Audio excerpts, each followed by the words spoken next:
episode of GovTech Today. I'm Russell Lowry. And I'm Jen Seha. And together we try and bridge the gap between .com and .gov. We're going to have an interesting concept about bridging that gap today, because there's a lot of things that those of us on the private sector, on the .com side, do that offend or might be offend people on the .gov side. But it's interesting because normally we're talking the details of procurement, what matters, what won't, an RFP, a budget process, a bill, something about this. This one, there's obviously disagreement because people do all the mistakes that we're going to talk about today. So we're going to caveat it with, if you do these things, it's not personal. You do you, but these are things we've heard from the field and some of the things that we've done that we think are mistakes. Is that a good way to summarize it? I think that's good. It can be a little thing.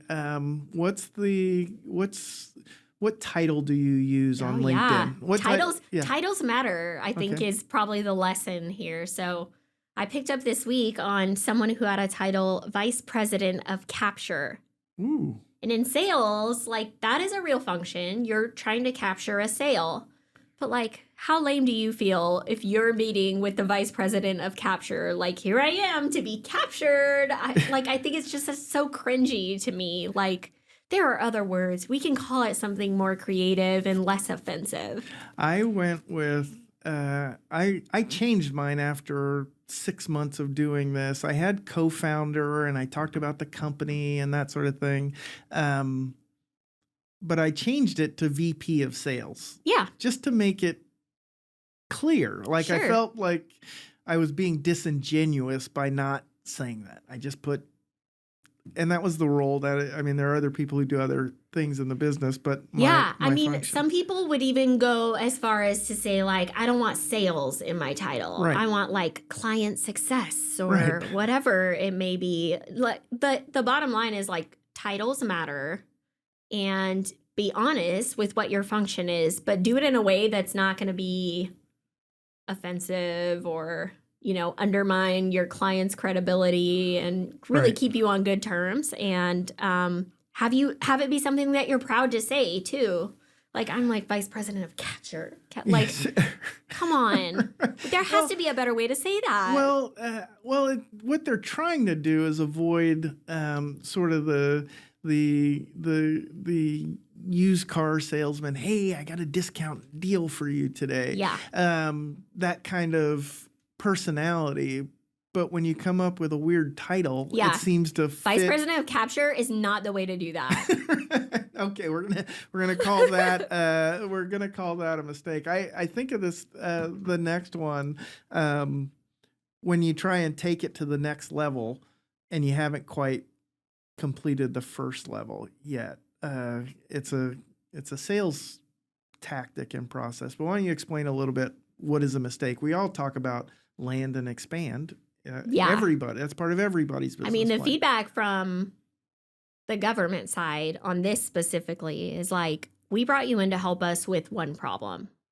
And we get you want to help us with all the other problems, but let's do a good job and let's solve that one problem before we start to have, vice presidents and everyone calling us trying to solve other problems. I heard that directly from a chief of admin at a large state agency. It's just do what we hired you to do and do a great job at it. And then there will be other ample opportunities down the line, but first, we need to fix this problem, and we need your help to do that. There's nothing wrong with the expansion plan. Right.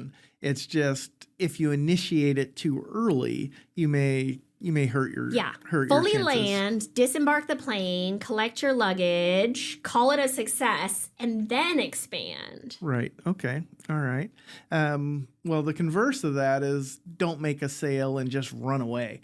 And I was struggling to really.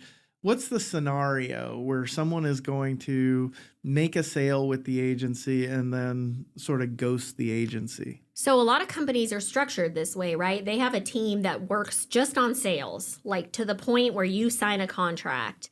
Then they have a whole other team that comes in for, success and management and implementation and any follow-ups on that contract. I think the idea here is that, like, it's fine if that's the case. There just has to be a solid handoff between the teams. It can't be like, well, we signed on the dotted line, we collected our check, and you never see us again. Right. Like, this happens for sure. Like, we've all seen instances of this happening, and it's just a bad business precedence to set that we're not here as a partner. We were really in it for the sale, and guess what? You're never getting another sale there again. Well, maybe here's how I'm thinking about it. The description that I've heard and the complaint that I've heard, and it gets resolved. It happens in every state agency, and what you've just described is something most people would think is unthinkable. But the salesperson, especially if it's sort of a product that they're going to have a legacy and you're going to have this forever. And I've sold you the initial software. You're going to buy the software, and then you're going to renew it. Well. And for our .com listeners, you know this. For our .gov people, you may be less aware of this. But in the renewal process, the person who made the sale may not have any commission involved in the renewal. Yeah, they might not. And so the company will have a sales commission, and that person was working on that. And now it goes to a whole different department of renewals, and they are processing paperwork. And so how this plays out for a state agency is all of the renewal warnings and updates and notices went to the spam folder, went to got lost in the flood of emails. And then hey, I need my product, and they call the salesperson that they know, and good ones are then scrambling because they need the contract signed in a hurry. It's a renewal. They can expedite it. But they're stuck navigating a process that they're not even going to make any money on. Yep. But they're not trying to burn their reputation, but they're also not planning to make another sale. They sell this widget. They sold that widget. There's no more money in this widget for me with this agency. I'm on to conquer new fields. I mean, like, a real term that I hear from clients on the .gov side is like net new. Right. So we're not worried about anything we sold last year. We're on to new logos, new contracts, new incoming dollars to grow on what we sold last year. And it's a reality of the business and of these targets that these guys are trying to hit. But as a state agency, I'm like, wait a minute, you can't just like dump me and move on to the next. Like, what about our relationship? What about you guaranteeing you were going to hold my hand through the whole implementation? So someone is the royal, and that's fine if there's like someone there, an enablement team. But to like ghost them or to not have an enablement or to have that be a function that the front end sales team is completely unfamiliar with, it's a bad look. It's a bad practice. Yep. Definitely a mistake. This one is going to catch everyone by a surprise, because who doesn't like a deal? And you're telling me that sales and special pricing is off-putting? I think so. Okay. It used to irk me because I'm the state of California. I should be always getting the best price. Like, you telling me I can cut this price by 10% if we do a deal before your end of quarter when you have numbers to hit. Ugh.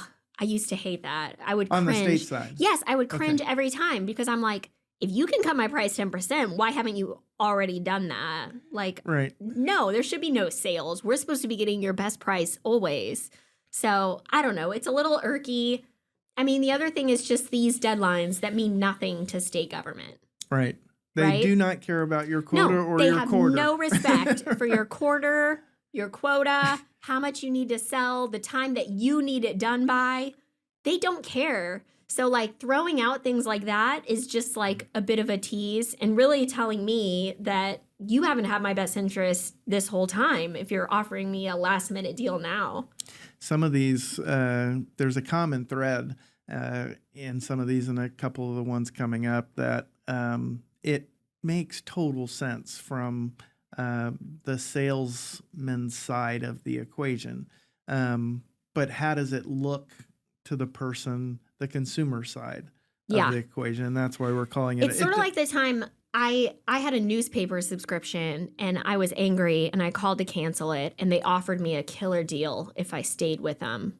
And I'm like, no, that's garbage. You should have been offering me that deal all along. Oh, like, I always it take made the me deal. so angry that I was like, forget it. I'm canceling completely. And I'm going to trash you for offering me a last minute deal to keep me. I renegotiate my bills all the time. I call up, give me that deal. I want to cancel, and I'm trying to get a lower price. Give me your lowest price. Yeah. This is a little different than a deal. Things must be great. Because I saw it on LinkedIn, you are at the Bellagio in Vegas and a steak dinner, and everybody is smiling and happy. This one just makes me. Why do you hate that my sales team is happy? Oh, who could possibly object? Yeah, like this is kind of an irk of mine, and I've even gotten on some of my clients for this. And it is controversial because you want to show all the great stuff you're doing at work and all the progress you're making.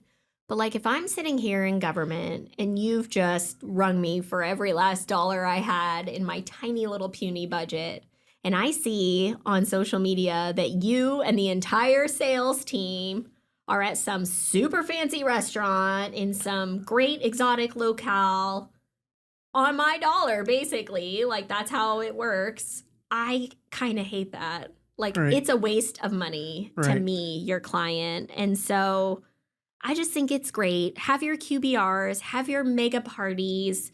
Just don't post about it.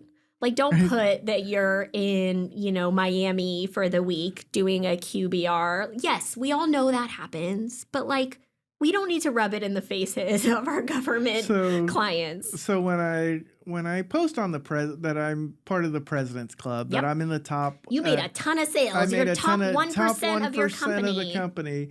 My customers are seeing that. But I'm really speaking to the sales industry, not my government partners on the product side. Your government partners are seeing it too. And I think that's the important thing to remember. Like, live an austere career, professional life when you're talking about public dollars. If all of your clients are public sector and you're going to the Caribbean on the public sector dollars that you were able to pull from them, again, that's not a great look, right? Well, the flip side of that, okay, so that is when I'm an industry-focused salesperson.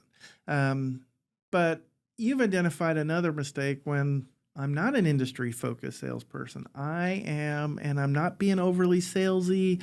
I want to meet the client. I want to meet the harried CTO of that state agency, and I just want to get to know you a little bit. How do you want to be sold to? What are your biggest headaches and problems? I got my discovery questions dialed in. This is Sales 101. This is the meet and greet, the discovery session. Like, those are real things that everyone in the sales industry. I hate them. I feel like they're dead. Okay. They're dead today. Like, our discovery session, especially when your client is working in the public sector, our discovery session is all online, discoverable, public records requestable. Like, we as a team can figure out what that client needs. They've published their strategic plan. They've published their budget. They've published their initiatives. They've published the projects they're working on. That is our discovery session. And it doesn't involve the client at all. I don't ever want to walk in or have one of my clients walk into a meeting with someone in the government and say, like, tell me your pain points. No, you should know their pain points. Certainly give them time to talk. What are you guys working on as it relates to this project? Yes, give them time to talk, tell you something that isn't publicly available. But we can't call that a meet and greet or a discovery session. No one has time for those in today's market. I want to drill down a little bit on this one because we really focus on discovery sessions. We don't necessarily call that when we're shooting the email or making the phone call or requesting it. But we have done our homework. So we know what the PAL is. We know what their initiatives are. We've done the Google search. A guy on our team has built I'm really proud of it. He built what we call a tech data sheet. and it goes and pulls all the publicly available records and data. And then we use AI to do this, but it categorizes it into different categories and then gives the renewal dates for all the So technology. like they're buying VMware and Right. this is when it expires. And their platform, their cloud they use is this. And so we know all of that now, and then we know if we sell this technology or that, what are competitors, what do we have installed, what are upgrade opportunities. We've got all that, so we've put the work in. But on the discovery, what we can't know is what's the headache. Yep. What are you not happy with? Where's a problem? What is taking up more of your time than we otherwise would? Some customers have complained about this and that. Are you facing this challenge? That's a discovery, but that's better. But that's better. Yes.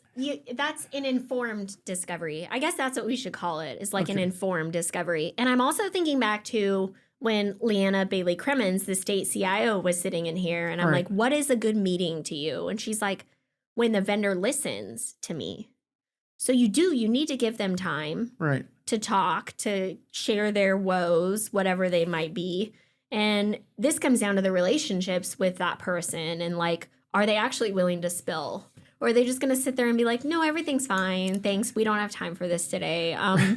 Because like, I spoke with a CIO just today and I said, how are things going? Good, great. How are they really going? Well, we're struggling with this project and these guys are giving us a headache about this and legal's on us. And it's like, that's the stuff I really want to know. Like, let's be open and honest and just level with how we can fix your problem. So I guess to me, it would be not a discovery, because we've done the discovery. Like, think of it in like a legal sense of the word, right? You've done all the discovery. Leading into that is when we want to dig in and solve a problem with you. Like, here's the discovery. What are your problems? Right. So I stumbled onto it, but that informed discovery is different than tell me what you got. How are you? And then you're trying to do psychoanalysis on something. Yeah. That's incompatible. Yeah. Or like a meet and greet. Can we just get coffee and just chat and get to know each other? I'm like, oh, this is kind of dead too. That's kind of dead too. No one has time for that. Well, I've done this. I've made this mistake. We're 3 years in now, and I definitely did this year one. But I didn't know a bunch of people. I'd been around Sacramento, but I hadn't been in the tech space or in the procurement space. And I needed to meet people, and they didn't return my calls and emails. So I called people who could open doors and get meetings. Mm-hmm. And I set up a bunch of meetings, had some quick, what I thought were great successes, and my line card filled out, and they were happy to get the meeting. But I noticed, because I've been on the recipient end of some of those meetings, they were taking the meeting, but they were not happy. Like, I had come in. Their boss told them to take the meeting. Their boss told them to take a meeting with somebody they didn't know in a busy schedule. I didn't know enough when I was going into the meeting. It was more of that meet and greet and cold email. I didn't know what prep I needed to have in order. I was anxious to pitch my new shiny widget. I just got the resale agreement. Let me tell you about XYZ. Horrible meeting. I'm just sharing that as a mistake in that kicking down the door can work, but when you get the meeting and they're cross-eyed and they're counting down the 30 minutes, tick, tick, tick, and they're giving you really cold responses. Left a path of destruction when you kick down that door. And now there's a mess you're going to have to clean up later because they have a broken door and they're pissed off about it, right? Right. And I definitely, I knew it wasn't the preferred route. I didn't realize how much of it is. I've tried to repair most of that, but no, I mean, I call it like going above people's heads. Right. Like, a lot of my clients are like, can you just call the CIO and just tell him to get this moving? And I'm like, I'm happy to do that, but let's talk about it. Like, do you think that manager is going to be happy that I called his boss and told him to kick something loose that the manager is holding up and sitting on? And they're like, well, no, he's probably going to get mad about that. And I'm like, okay, so we have to work it from the bottom up. let's go to the manager and be like, what support do you need and how can we help you Sure. to elevate this as an issue that we should actually look at or consider? And, find your in wherever you can. Maybe it is above someone, but do it in a constructive way so that it's like, I'm here to help you. We're so happy to be here. And like, I think this is how this will help you. And thank you so much. I'm so thankful to your boss that made this introduction. I sometimes come from the top down because the people at that lower level are generally implementing solutions based on their known source of money and resources. So they're just designing around resources. And I tend to come up with solutions. What do these people up here want? And if they want it, let's go find the resources to do the right thing. If it's good for the public, if it's good for the state, and it requires more resources, that's where I can come in and be helpful. So I am coming in from the top because you're only looking at a narrow subset of issues, and that can still be off-putting, but it's a different Sure, or even conversation. sideways. Like I really stepped in it with a client. We had something going at the Legislative Data Center.